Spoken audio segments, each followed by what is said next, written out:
I stood in that courtroom holding a flash drive that contained 17 minutes of footage, and when the judge watched it, his face went white, and he ordered the bailiff to lock the doors. My hands were shaking so hard I could barely breathe, because what I'd captured wasn't just my husband cheating, it was something so twisted, so calculated, that even his own lawyer asked to be removed from the case. Some betrayals don't just break your heart. They rewrite your entire life story, and you realize the person sleeping next to you for 15 years was a stranger wearing a mask. If you've ever been betrayed by someone you trusted with your whole life, hit subscribe, because what happened next will change how you see everyone around you. The summer I met Warren Castellano. I was 23 years old and working double shifts at St. Catherine's Hospital.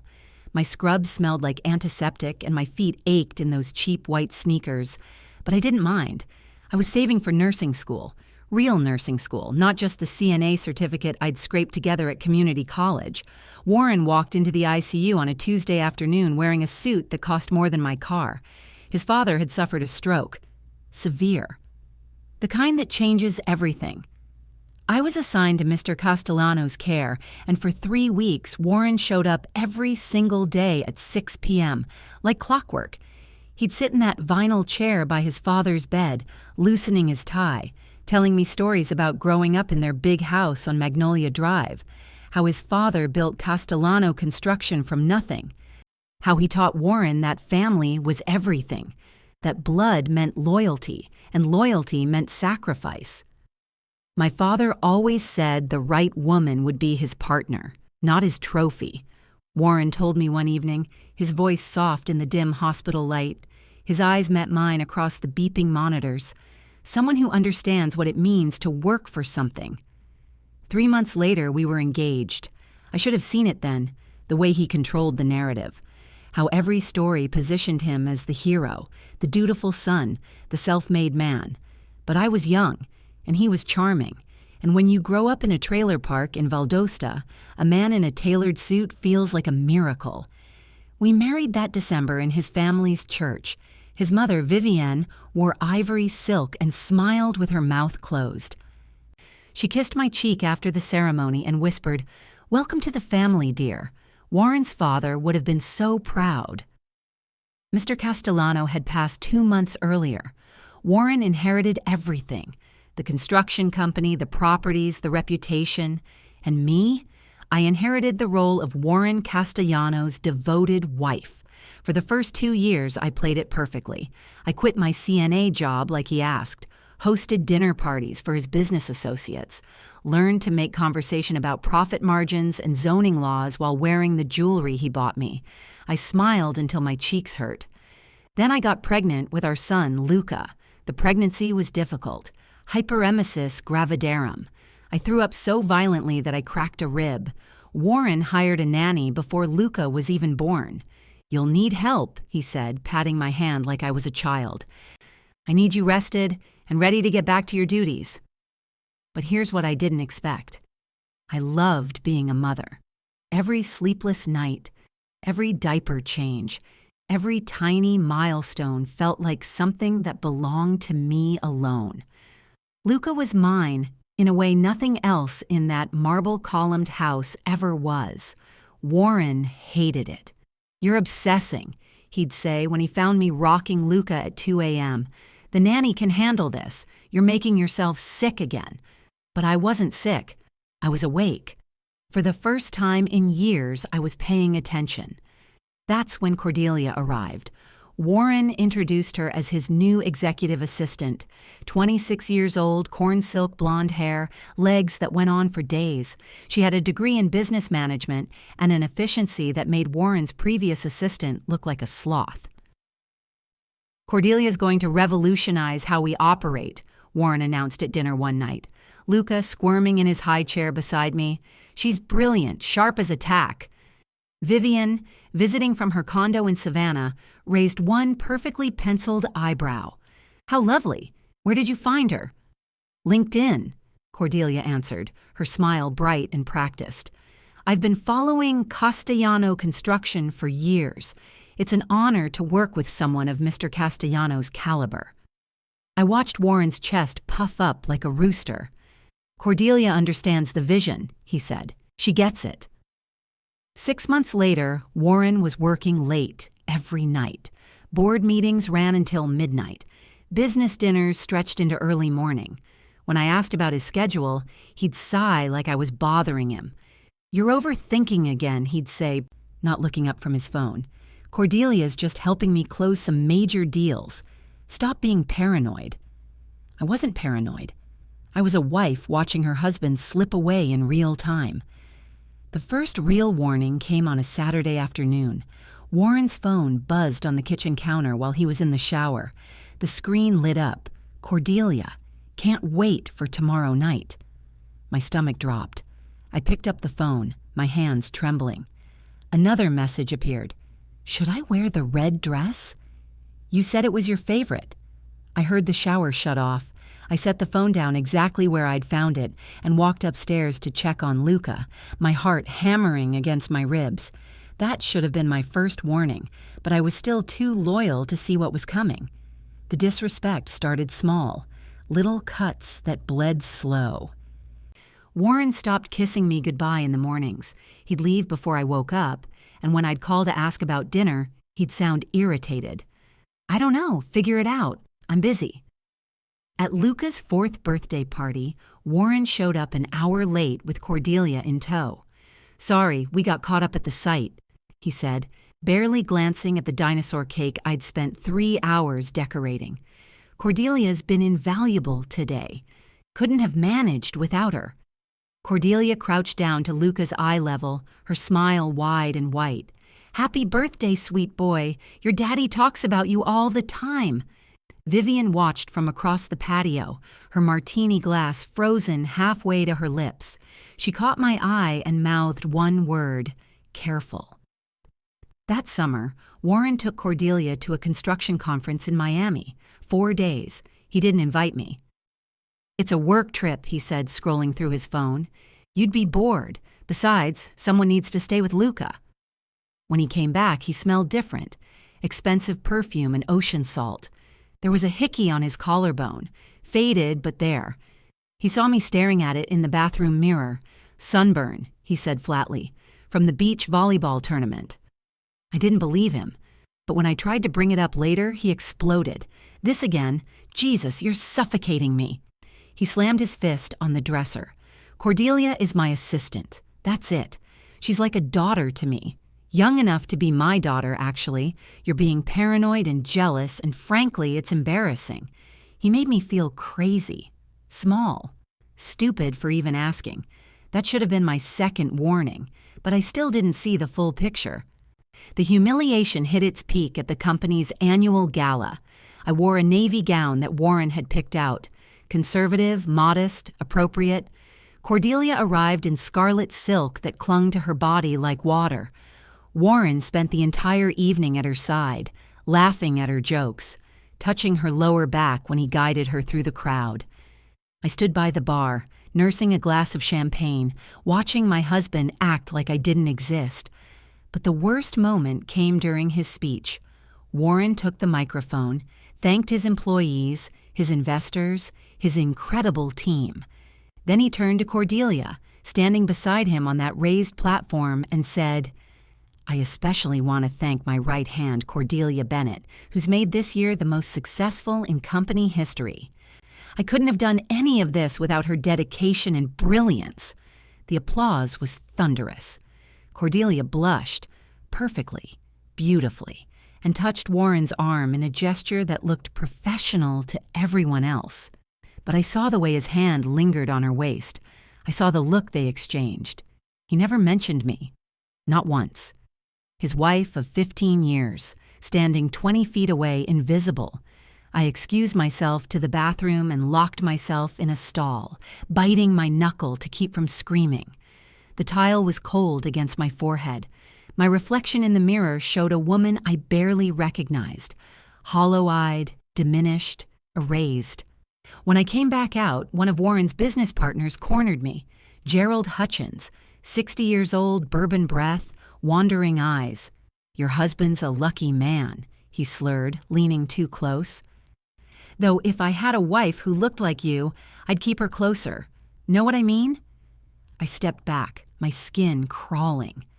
Warren was across the room, whispering something in Cordelia's ear that made her laugh. "Excuse me," I said, pushing past Gerald. I found Warren later, near the coat check. "Can we go home?" He barely looked at me. "I have to stay. Network. You can take the car if you're tired." "Warren, I'm your wife. And Cordelia is my business partner. This is important. Stop being needy."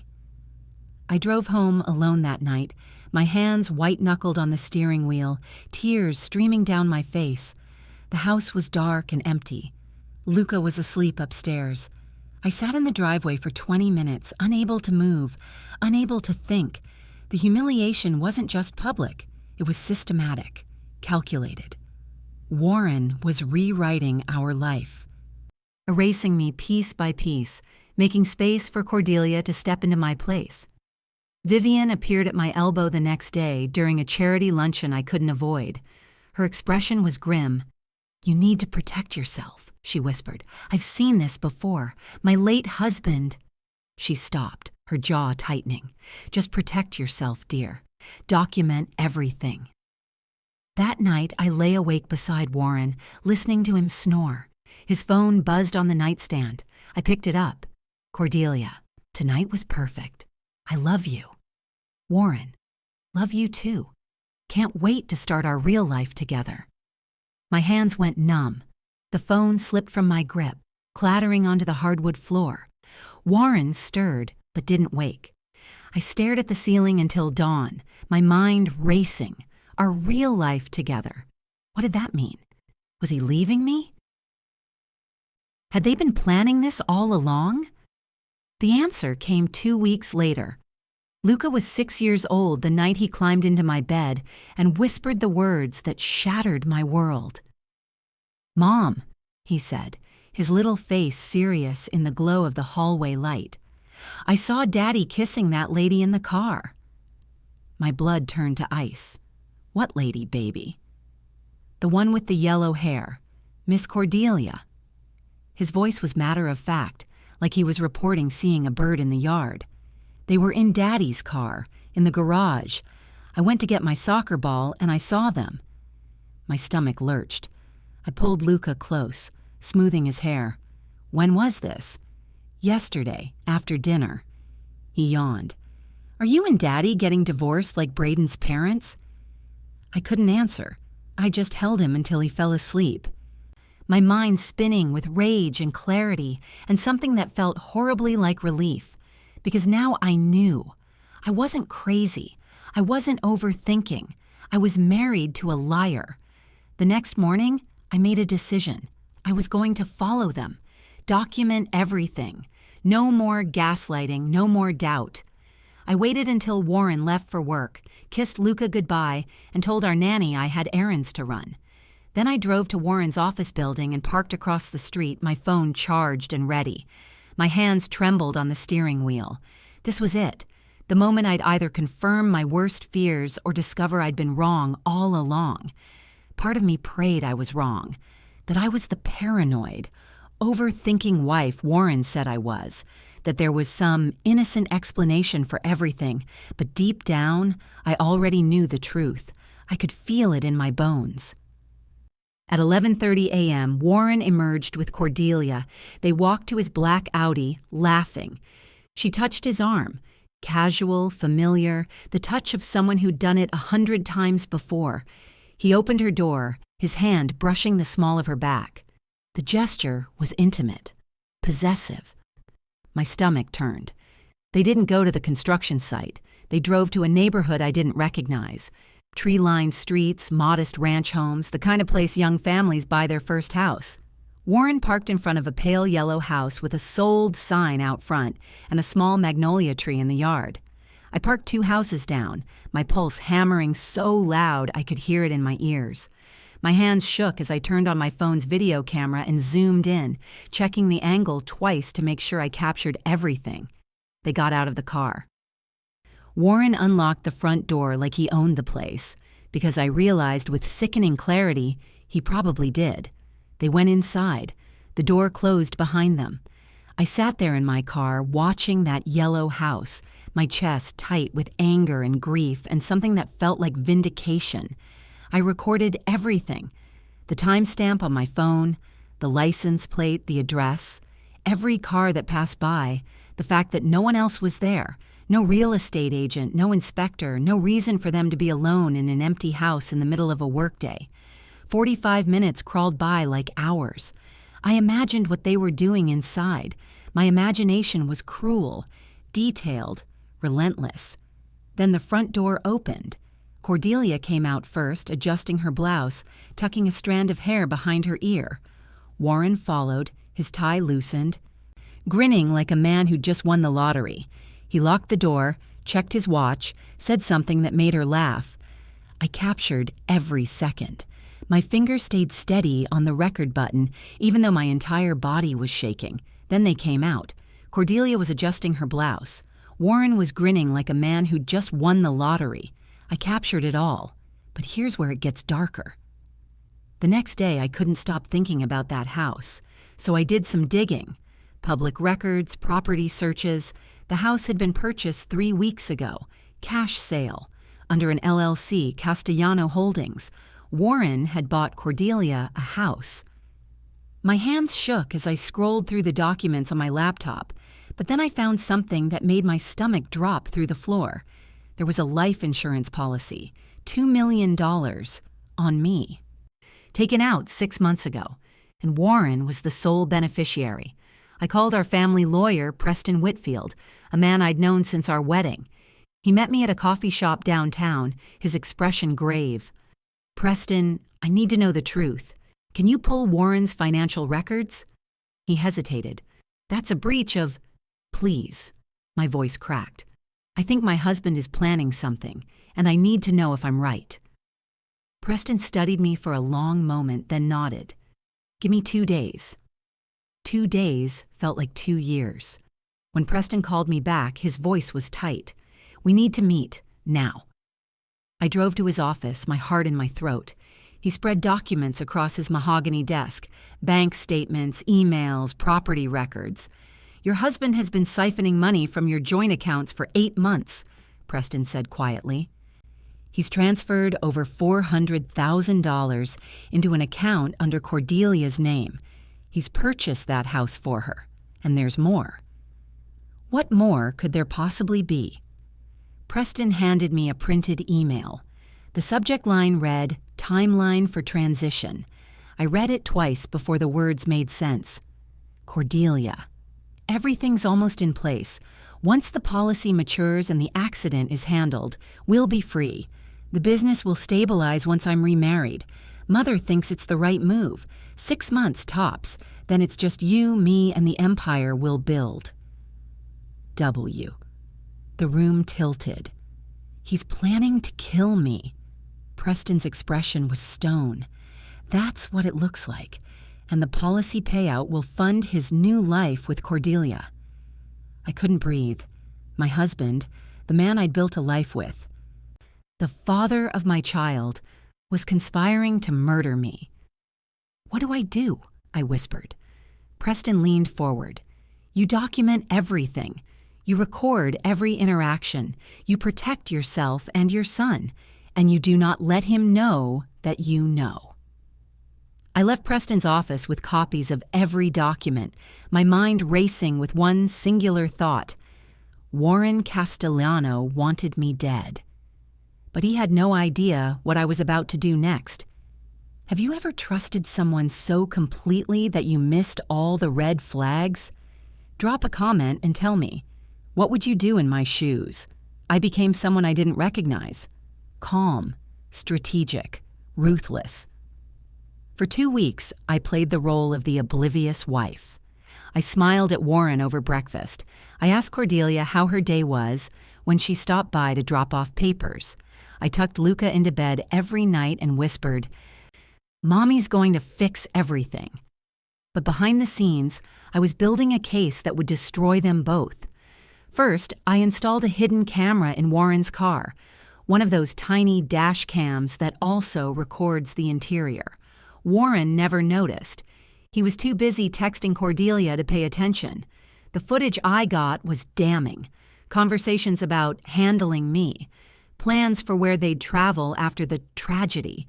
Cordelia laughing about how Vivian had already approved of her as the next Mrs. Castellano. Second, I hired a private investigator named Sutton Cole, former FBI. The woman didn't blink when I laid out my situation.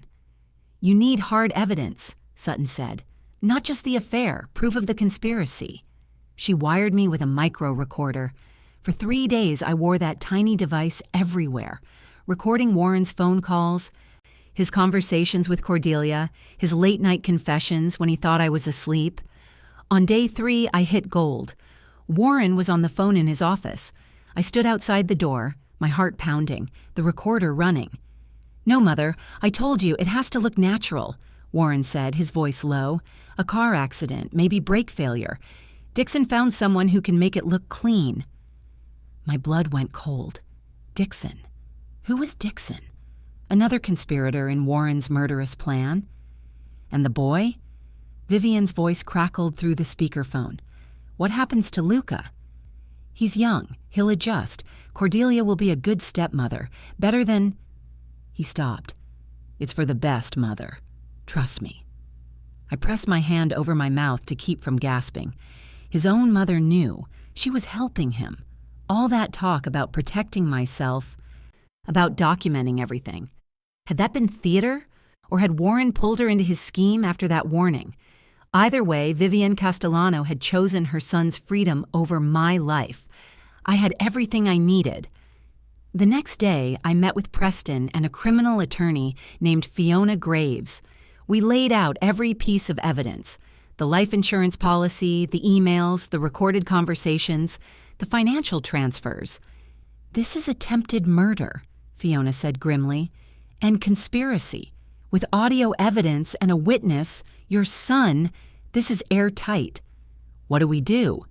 "We set a trap," Fiona said. "We let him make the next move, but we control the environment." So we planned it.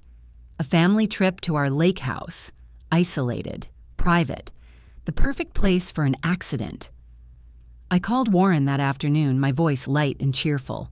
"Honey, I was thinking, maybe we should take Luca up to the lake this weekend, just the 3 of us, reconnect." Warren's pause was too long. "This weekend? Unless you're too busy," I said sweetly. "I just thought it might be nice. You've been working so hard lately." Another pause. Then, "Actually, that sounds perfect. Let me clear my schedule." I hung up and stared at the ceiling. He'd taken the bait. Because Warren thought that lake house was where he'd finally get rid of me. What he didn't know was that the house would be swarming with undercover officers, surveillance cameras, and enough legal firepower to bury him alive. The day of the family trip, I woke up before dawn. I dressed Luca in his favorite dinosaur shirt and packed his bag with extra snacks. I was shaking so hard I could barely zip the suitcase. "Where's Daddy?" Luca asked as we loaded the car. "He's meeting us there, baby." The truth was darker. Warren had left an hour earlier with Cordelia. They thought I didn't know. The PI had tracked them. Same route, different car. The drive to the lake house felt eternal. Every mile my mind raced. What if this didn't work? What if Warren hurt Luca? What if I'd miscalculated? But when I pulled up to the gravel driveway, I saw Fiona's sedan parked behind the trees, 2 unmarked police cars, Sutton Cole leaning against her truck, arms crossed. I exhaled for the first time in hours. I unlocked the lake house and settled Luca in front of the TV with his tablet. "Mommy needs to make some calls, okay? Stay right here." Then I walked onto the back deck, where Fiona and 2 detectives were waiting. "He'll be here within the hour," Fiona said. "Are you ready?" I nodded, my throat tight. "Let's end this." At 2:15 p.m., Warren's Audi crunched up the driveway. He stepped out wearing aviator sunglasses and a polo shirt, looking like a man without a care in the world. Cordelia wasn't with him. That surprised me, until I saw her car parked a quarter mile down the road. They were being careful. Warren walked into the house, calling my name. "Babe, we here?" I stepped into the living room, my voice steady. "We're here." He smiled, that same charming smile that had fooled me for 15 years. "Great. I was thinking we could take the boat out later. Just us. Luca can stay with the nanny." "There's no nanny here, Warren." His smile faltered. "Oh, well, he'll be fine for a few hours." "I know about the life insurance policy." Silence. His face went pale. "I know about Cordelia. The house you bought her. The money you've been hiding." My voice didn't shake. "And I know about the plan to kill me." Warren laughed, sharp and bitter. "You're paranoid. I told you. I have recordings, Warren. Video, audio, emails, all of it." His expression shifted. Panic, then rage. "You've been spying on me? You crazy—" The front door burst open. 4 officers stormed in, weapons drawn. "Warren Castellano, you're under arrest for conspiracy to commit murder, fraud, and attempted—" "This is insane," Warren shouted, his face red. "She's lying. She's manipulative. She's trying to ruin me." "Save it for the judge," Fiona said coldly, stepping forward. "We have 17 minutes of recorded conversations, your mother's involvement, Cordelia's testimony." "Cordelia's testifying?" Warren's voice cracked.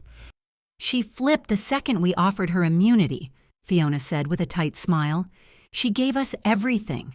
The affair, the financial fraud, the plot, even the contact for the man you tried to hire to tamper with your wife's brakes." Warren's face crumbled. He looked at me, his eyes wild. "You don't understand. I built this empire. I deserve—" "You deserve prison," I said quietly, "and I'm taking everything." They dragged him out in handcuffs, still screaming. Through the window, I saw Cordelia sitting in an unmarked car, her face buried in her hands. Vivian showed up an hour later, driven by her chauffeur. She walked into the lake house like she owned it, her lips pressed into a thin line. "You've made a terrible mistake," she said coldly. "No, Vivian. Your son did." She stared at me, her eyes hard as marbles. Then, without another word, she turned and left. 3 weeks later, Warren's trial made headlines. Local construction magnate accused of murder-for-hire plot. Wife exposes deadly conspiracy. The media circus was relentless. Cameras on the courthouse steps, reporters shoving microphones in my face, strangers on the internet dissecting every detail of my marriage. The prosecution presented every piece of evidence: the recordings, the financial records, the testimony from Cordelia and the hired fixer who'd been paid to sabotage my car. They played the audio in that courtroom. Warren's voice cold and calculating, discussing handling me like I was a business problem to be solved. "Once the policy matures and the accident is handled, we'll be free." The jury sat motionless, their faces a mixture of horror and disgust. Several people in the gallery gasped. One older woman covered her mouth, tears streaming down her cheeks. I watched Warren throughout the testimony. He sat at the defense table in an expensive suit, his lawyer whispering urgently in his ear, but his eyes were fixed on me. There was something in his expression I'd never seen before. Genuine fear. He understood finally that his charm wouldn't save him. His money wouldn't save him. Nothing would save him from the consequences of what he'd tried to do. The courtroom was packed. I sat in the front row with Luca holding his hand.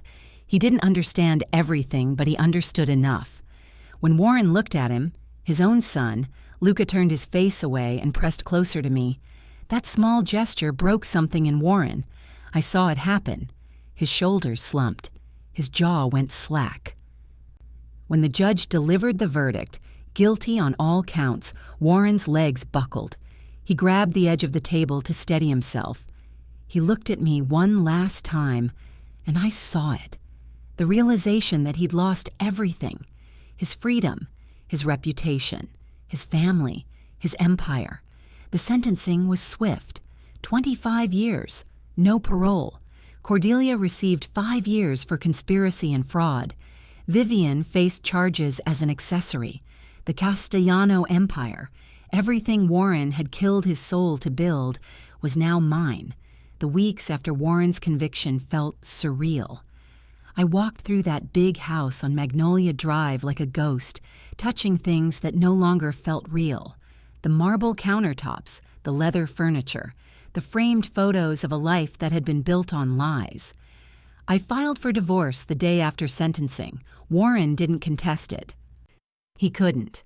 I took full custody of Luca. The courts granted it without hesitation. No judge was going to give a child to a man convicted of plotting to murder the child's mother. The financial fallout was staggering. I froze Warren's assets immediately. Cordelia's house was seized. The construction company underwent a full audit, revealing years of shady dealings, offshore accounts, tax fraud, falsified contracts. Warren had been stealing from his own employees. I sold Castellano Construction to a competitor for a fraction of its worth. I didn't care about the money. I cared about severing every tie to that name. Vivian lost everything too. Her condo, her investments, all tied to Warren's criminal empire. Last I heard, she'd moved to a retirement community in Florida, broken and bitter. Cordelia served 3 years of her 5-year sentence. She got out on good behavior. I saw her once, by accident, at a grocery store in Atlanta. She looked smaller, tired. She didn't approach me, just turned and walked the other way. I changed my name back to my maiden name, Delacroix. Luca became Luca Delacroix. We moved to a smaller house in a quieter neighborhood, far from Magnolia Drive and the ghosts of that life. Luca started therapy. So did I. We learned to talk about what happened without shame or fear. He asked questions, hard questions, and I answered them honestly. "Did Daddy really want to hurt you?" he asked one night, his voice small. "Yes, baby, he did." "But you stopped him." "I did." "You're brave, Mom." I kissed his forehead. "We both are." 2 years have passed since that day at the lake house. I'm a different woman now. Stronger, sharper, unafraid. I went back to nursing school. At 40 years old, I'm finally finishing what I started 2 decades ago. I work at a women's shelter now, helping other survivors navigate the legal system, document abuse, and escape dangerous situations. Because here's what I learned. Betrayal doesn't just break you. It can rebuild you into something unbreakable. Warren will spend the next 23 years in prison. Cordelia will live the rest of her life knowing she destroyed her future for a man who used her as a pawn. Vivian lost her legacy. They all paid the price for their greed and cruelty. And me? I'm free. Luca is thriving, happy, well-adjusted, surrounded by people who love him without conditions or lies. Every time I think about that night when Luca whispered, "I saw Daddy kissing that lady," I'm reminded that the truth always surfaces, always. You can bury it, gaslight people about it, threaten and manipulate, but eventually it claws its way into the light. If you're in a situation where someone is making you feel crazy, where your gut is screaming that something's wrong, trust it. Document everything. Find people who believe you. Protect yourself before it's too late. I could have been a statistic. Another woman whose husband tragically lost her in a car accident. Another obituary people read and forgot. But I refuse to be erased. And if you're reading this, if you're in the thick of something dark and you don't know how to get out, know this: you are not alone. You are not crazy. And you are stronger than the people trying to break you. Now I want to hear from you. Have you ever forgiven someone who didn't deserve it? Tell me in the comments. And if this story helped you see something in your own life, hit subscribe, because we're all in this together, and your story matters too. Thank you so much for listening. I'll see you in the next story.